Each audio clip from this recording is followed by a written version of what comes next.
बघा तर आज आम्ही मस्त असं चुलीवर झणझणीत चिकनचं कालवण बनवलेलं, म्हणजेच चिकनची रस्सा भाजी बनवलेली. बघू शकता इथं तरी किती छान आली चिकनच्या भाजीला.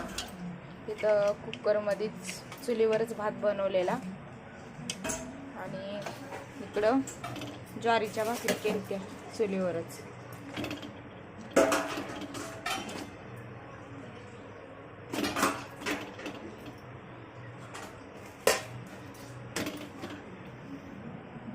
ते लिंबू घेतलेलं कापून, कांद्याची पात चिकन सोबत खायला. आणि तर मी दूधही तापवून घेतलेलं चुलीवरच. बघू शकता मला किती छान यायला लागली. याला गरमच आहे दूध अजून. बघा तर नंतर मग अशी मस्त अशी सर्वांना ताटं बनवून घेतली.